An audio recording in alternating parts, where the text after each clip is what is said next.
pessoal, uma boa noite. Sejam todos bem-vindos ao canal Sistema de Ensino Monte Carlo. Esse canal é feito para você que é estudante, você que curte humanas, você que está precisando de uma força aí nos estudos.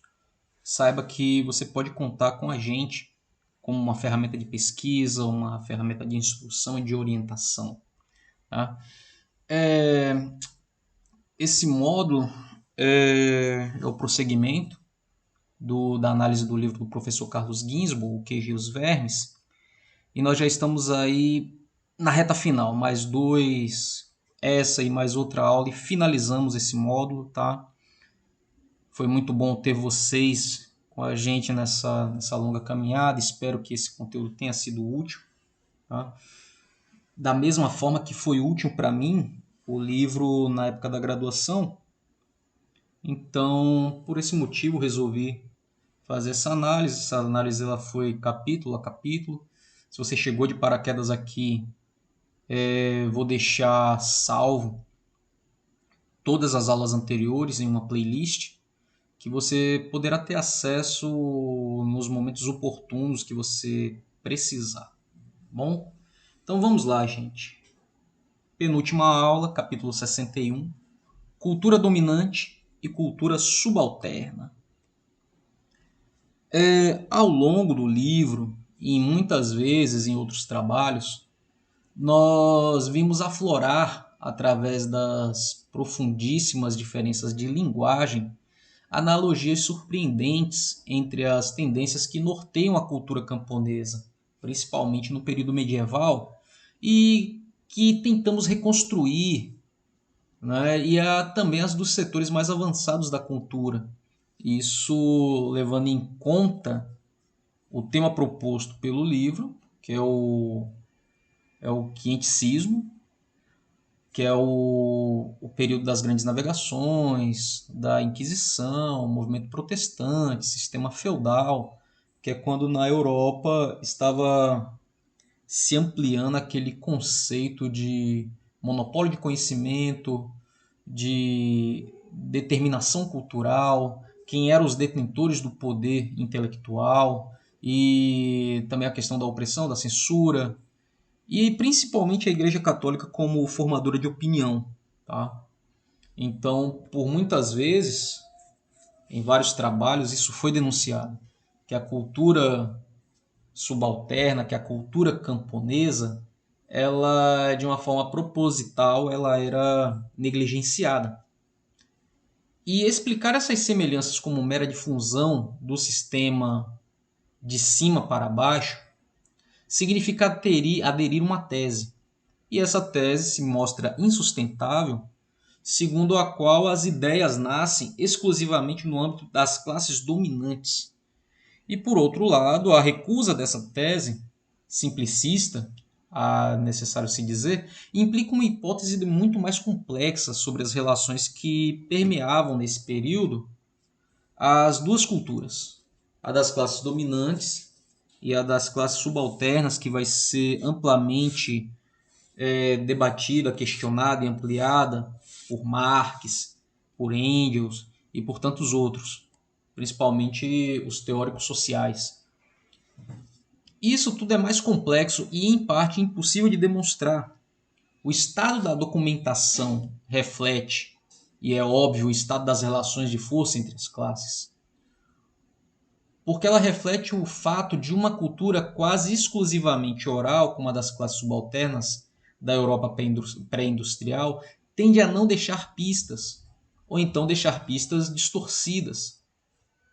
Portanto, há um valor sintomático, num caso limite, como o de Menóquio, onde a única coisa que nos resta são os arquivos de depoimentos do Tribunal da Santa Inquisição.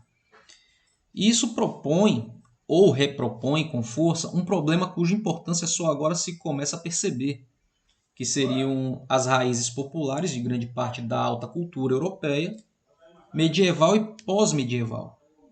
Figuras como Rabelais e Bruegel não foram provavelmente exceções notáveis. Todavia, fecharam uma época caracterizada pela presença de fecundas trocas subterrâneas em ambas as diferenças, em ambas as direções, entre a alta cultura e a cultura popular. O período subsequente, pelo contrário, ele foi assinalado tanto por uma distinção cada vez mais rígida entre a cultura das classes dominantes e a cultura artesanal e camponesa, como pela doutrinação das massas populares. E essa doutrinação, ela veio de cima. E podemos localizar o corte cronológico entre esses dois períodos na segunda metade do século XVI, que coincide significativamente com a intensificação das diferenças sociais sob a influência da Revolução dos Preços. Mas a crise decisiva ocorrerá algumas décadas antes, com a Guerra dos Camponeses e o reino anabatista de Münster. Então se impôs às classes dominantes de maneira dramática a necessidade de recuperar, mesmo ideologicamente, as massas populares que ameaçavam escapar a qualquer forma de controle vinda de cima.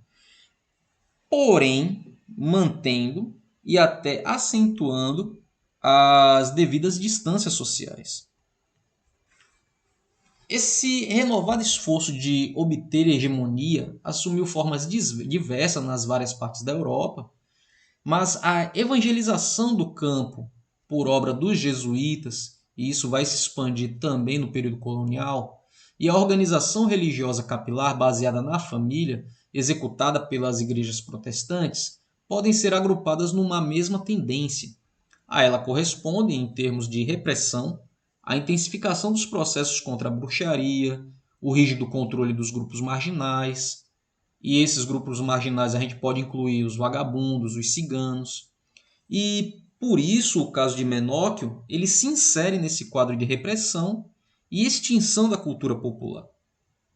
E vale dizer que a cultura dominante que ela tem o monopólio do conhecimento e daquilo que historicamente será divulgado por conta da documentação escrita, é necessário ressaltar que toda a documentação escrita ela atende uma tendência, ela atende uma necessidade e por isso ela é passiva de adulteração, tá?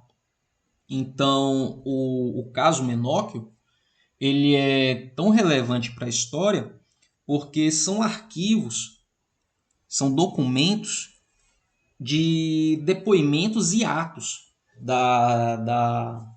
do Tribunal da Santa Inquisição. E esses documentos, apesar das reticências, eles mostram de fato o que acontecia, como era o modo operante e, por tabela, como era o comportamento da população camponesa, aquela cultura subalterna, que apesar da cultura oral, alguns tinham a habilidade de ler e escrever, como era o caso de Menóquio. Então, por isso, algumas pistas da cultura oral e da cultura popular do período medieval, elas sobreviveram até os dias atuais. Chegando ao final de mais uma videoaula, pessoal. Dúvidas, sugestões, deixem nos comentários. Se você ainda não é inscrito no canal, por favor, dá essa força aí pra gente, se inscreve no canal, compartilha nossos conteúdos. Fiquem todos bem e até uma próxima. E nunca se esqueça, conhecimento é poder.